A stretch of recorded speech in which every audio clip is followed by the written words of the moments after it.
সবাইকে প্রীতি ও শুভেচ্ছা জানিয়ে আজকের ভিডিওটি শুরু করছি। এলাহাবাদ হাইকোর্টের লখনৌ বেঞ্চের ঐতিহাসিক রায়দান 30শে সেপ্টেম্বর 2010 আদালত রায় দিল অযোধ্যার বিতর্কিত জমি রামচন্দ্রের জন্মভূমি। এখন যেখানে রামলালার আর অস্থায়ী মন্দিরে পুজো হচ্ছে, ওই স্থলেই শ্রীরামচন্দ্রের জন্ম হয়েছিল।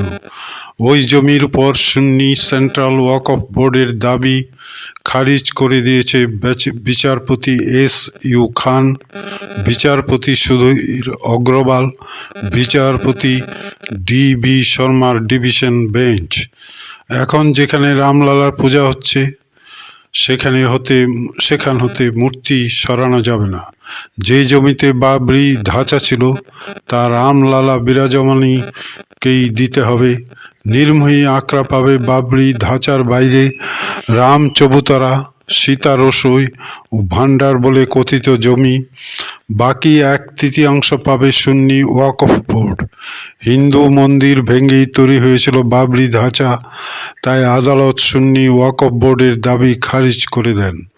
বিচারপতিদের মতে ধাঁচা নির্মাণের বহু পূর্বে সেখানে প্রাচীন হিন্দু মন্দির ছিল। হিন্দুরা ধাঁচা গড়ে উঠবার আগে থেকেই বিশ্বাস করে আসছে যে ওই জমিতে শ্রীরামের জন্ম হয়েছিল। 1855 সালের অনেক আগে থেকেই রাম চবুতরা, সীতা রসোই ছিল। হিন্দুরা সেখানে পূজা অর্চনা করত। বিচারপতি ধর্মবীর শর্মা কি বলেছেন দেখি। বিতর্কিত জমিটি ভগবান শ্রীরামের জন্মভূমি। বাবর বিতর্কিত মসজিদটিকে নির্মাণ করেছিলেন। এটি তৈরি হয়েছিল ইসলামের ঐতিহ্য না মেনে, সুতরাং একে কখনো মসজিদ বলা যায় না। বিতর্কিত কাঠামোটি হিন্দুদের একটি বৃহৎ ধ্বংসাবশেষের উপর তৈরি হয়েছিল। দৈব শক্তি সর্বকালই সর্বত্র বিরাজমান। মানুষ তাকে যে কোনো আকারে ও আকৃতিতে উপাসনা করতে পারে। বিচারপতি সিবগত উল্লাহ খান কি বলেন দেখি এবার। বাবরের নির্দেশে বিতর্কিত কাঠামোর মসজিদ গড়া হয়েছিল। মন্দিরের ধ্বংসাবশেষের উপরই মসজিদ নির্মিত হয়েছিল।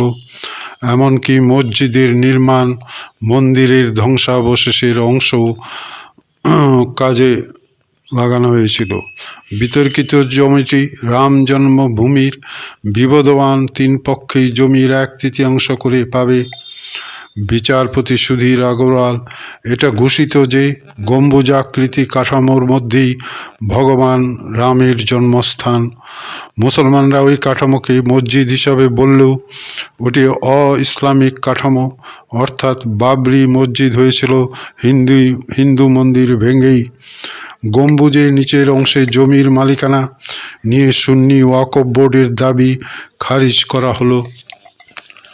1949 বাবরি ধাঁচায় শ্রীরামলালা প্রকট হলেন।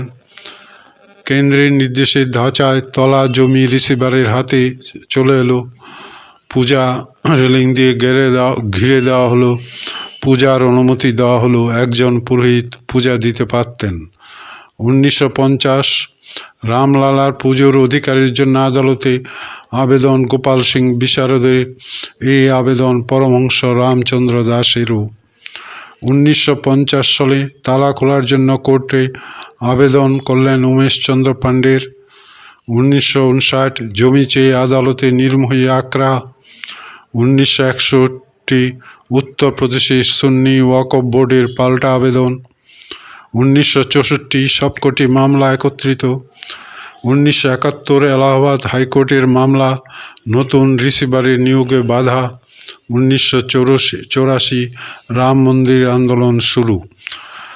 1986 ফৈজাবাদ জেলা আদালতের রায়ে খোলা হলো রাম জন্মভূমির তালা। ওই সঙ্গে রামলালা দর্শনেরও অনুমতি দেওয়া হলো। 1986 রায়ের বিরুদ্ধে এলাহাবাদ হাইকোর্টের সুন্নি ওয়াকফ বোর্ড এবং বাবরি মসজিদ অ্যাকশন কমিটি সব মামলা হাইকোর্টের লখনৌ বেঞ্চে।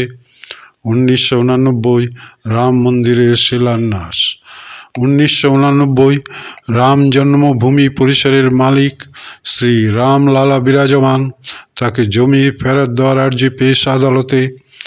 1991 কল্যাণী সিং সরকার কর্তৃক 2.77 একর জমি অধিগ্রহণ। বাবরি অ্যাকশন কমিটির বিরোধিতা। বাবরি ধাঁচা ধ্বংস। 1993 সালে কেন্দ্রীয় সরকার কর্তৃক 67 একর জমি অধিগ্রহণ। 1994 হাইকোর্টের রায় না আসা পর্যন্ত স্থিতাবস্থা বলল সুপ্রিম কোর্ট। 1996 লখনৌ বেঞ্চে সাক্ষ্য গ্রহণ শুরু। 2003 সালে আদালতের নির্দেশে ভারতীয় পুরাতাত্ত্বিক বিভাগ ASI সমীক্ষায় মাটির নিচে হিন্দু স্থাপত্যের উল্লেখ করল। 2005 সালে বিতর্কিত কাঠামোর কাছে জঙ্গি হামলা। 2010 24শে সেপ্টেম্বর লখনৌ বেঞ্চের রায় ঘোষণা হবে বলে জানানো হলো। 2010 17ই সেপ্টেম্বর হাইকোর্ট কর্তৃক রায় পিছিয়ে দেওয়ার আর্জি খারিজ। 2010 22শে সেপ্টেম্বর সুপ্রিম কোর্টে আর্জি খারিজের বিরুদ্ধে আপিল করেন অবসরপ্রাপ্ত সরকারি আমলা উমেশ চন্দ্র ত্রিপাঠী। 2010 28শে সেপ্টেম্বর সুপ্রিম কোর্টে রায় পিছিয়ে দেওয়ার আর্জি খারিজ হয়। 2010 30শে September Allahabad high court Lucknow bench ঐতিহাসিক রায় ঘোষণা করে। এই ঐতিহাসিক রায় ভারতবর্ষে রাম মন্দিরের পথ সুগম করে দেয়। রাম মন্দির শুধু একটি মন্দির নয়, এ ভারতবর্ষের ঐতিহ্য ও ইতিহাসের সঙ্গে জড়িত। হিন্দু সমাজের তথা বিশ্বের রাম হচ্ছেন প্রভু। রাম শুধু ভারতবর্ষকে জুড়েননি, তিনি জুড়েছেন আফ্রিকা, অস্ট্রেলিয়া, এশিয়ার বিভিন্ন দেশকে। রামের নামে আজও ওইসব দেশে এই অনেক উৎসব পালন হয়ে থাকে। 30শে সেপ্টেম্বর 2010 বৃহস্পতিবার শ্রীরাম জন্মভূমি মামলার ঐতিহাসিক রায় ঘোষণার দিন। ওই দিনের তিথি ছিল সপ্তমী, দিনটি ছিল গুরুর দিন, ধর্মদিন, আবার 7 নম্বরটি সূর্যের। রামচন্দ্র স্বয়ং ছিলেন সূর্যবংশী ভগবান। বিচারপতিদের রায়ের কয়েকটা লাইন পড়লে বুঝতে পারা যায় অবস্থা ও দেবশক্তির জোর কতটা। এটি একটি জন্মস্থান। রাম অর্থাৎ রাম জন্মভূমি আইনের দৃষ্টিতে একটি ব্যক্তি। অগ্নি, বায়ু, কেদারনাথের স্থানকে উৎসর্গান করা হয়। রায়ে সংস্কৃত শব্দ স্থান কথাটি ব্যবহৃত হয়েছে। এখানে ইংরেজি শব্দ প্লেস বা এরিয়া ব্যবহার করা হয়নি। অর্থাৎ বিচারপতিরা ভগবান রামের বার্থ প্লেস উল্লেখ না করে অত্যন্ত চিন্তা ভাবনা করে উল্লেখ করেছেন জন্মস্থান। রাম জন্মস্থানকে প্রভু রামলালার বালক রামলালার সঙ্গে ব্যক্তিত্ব আরোপ করা হয়েছে। বিশ্ব চরাচরে যে কোনো স্থানে যে কোনো আকারে পূজা হতে পারে, সেই পূজা পদ্ধতির কথা বিচারপতিরা বলেছেন। বিচারপতিরা আরও বলেছেন, গত 450 বছর ধরে 4 লক্ষ হিন্দু প্রাণ উৎসর্গ করেছে রাম জন্মভূমি উদ্ধারের জন্য। তাদের দৃঢ় বিশ্বাসী ভগবান রামের জন্মস্থানে ভব্য মন্দির নির্মাণে সকল সময় উৎসাহিত করে এসেছে। 14 শতাব্দীর বহু পূর্ব হতে এই স্থানকে হিন্দুরা রামচন্দ্রের জন্মস্থল বলে মান্য করে পূজা অর্চনা করে আসছে। ওই জন্য ওই বিশেষ স্থান ভগবান রামকে প্রত্যাপন করেছেন বিচারপতিগণ। অত্যন্ত গুরুত্বপূর্ণ বিষয়, 3 বিচারপতি স্বীকার করেছেন যে হিন্দুরা রামচন্দ্রের জন্মস্থান ভেবে পূজা করে আসছে যে স্থানটি, তা ভগবান রামচন্দ্রের সঙ্গে একাত্ম হয়ে গেছে এবং ওই স্থলটি দেবতা হয়ে গেছে। এর অর্থ হলো ওই স্থলে কোনো সময় কোনো মূর্তি সত্যিকারের ছিল কি ছিল না সেটা বিচার্য নয়, তাই ওই ভূমি দেবতা স্বয়ং। এতদিন ধরে যারা চেঁচিয়ে আসছিল যে রামচন্দ্রের মূর্তি ওখানে বসানো হয়েছিল, রামচন্দ্র বলে কেউ ছিল না। বাবর যখন ধাঁচা তৈরি করেছিল তখন সেখানে কোনো মূর্তি ছিল না। এমন কত আজগুবি কথা, তাদের সেই সব মন্তব্য আদালত নস্যাৎ করেছে। আদালত অত্যন্ত স্পষ্ট কথায় বলেছেন যে ওই ভূমি স্বয়ং দেবতা ভগবান শ্রীরাম। রায়ের এটি একটি অত্যন্ত গুরুত্বপূর্ণ দিক। ভারতের আইন ও ধর্মীয় ইতিহাসে এই রায় একটি দিশা নির্দেশক হিসেবে চিহ্নিত হবে। ভারতের প্রাচীন আস্থার প্রতি বিশেষ মর্যাদা এবং হিন্দু রীতি বিশ্বাসকে আদালত সম্মান করল।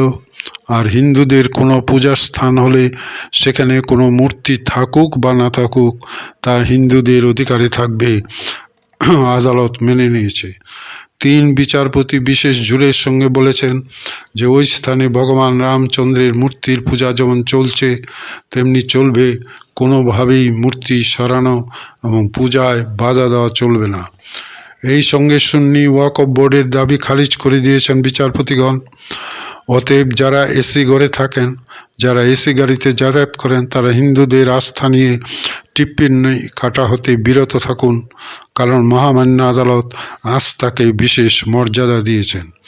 আস্থা বিচার বিভাগের বিষয় কিনা সে নিয়ে বিতর্ক চলতে পারে, কিন্তু এখন এই প্রেক্ষিতে মনে হচ্ছে স্বয়ং শ্রীরামচন্দ্র তার দীর্ঘ বনবাসের পর স্বরাজ্যে ফিরে এলেন। আক্রমণকারীরা তার স্থান জবরদখল করে তাকে বনবাসে পাঠিয়েছিল। যেসব ভণ্ড রাজনীতিকরা প্রচার করে আসছিল যে শিক্ষিত ভারত উন্নয়ন চায়, রামকে নয়, চায় রুটি, রাম নয়, তাদের উদ্দেশ্যে একটি বার্তা দিল আদালতের এই রায়। তারা এই বলে ড্রামাবাজি করত যে ভগবান রাম উন্নয়ন বিরোধী, যে রাম রাজ্যে মানুষ অনাহারে মরত। টিভির চ্যানেলগুলিতে রাম জন্মভূমির ঐতিহাসিক রায়কে নিয়ে এমন সব মুখরোচক আলোচনা চলল যেন লক্ষ লক্ষ হিন্দু পাগল, নির্বোধ, ওরা জাতিকে পিছনের দিকে নিয়ে যেতে চায়। আদালতের রায় তাদের উদ্দেশ্য একটি বার্তা দিল যে রাম উন্নয়ন বিরোধী নয়। তথাকথিত ভণ্ড রাজনীতিক রাজ দেশটা কোথায় নিয়ে চলেছে? খাদ্যদ্রব্যের মূল্যস্তর অনেকটা কম হয়েছে। ভারতের মুখে রামই খাবার জুগিয়েছেন কোভিড পিরিয়ডে।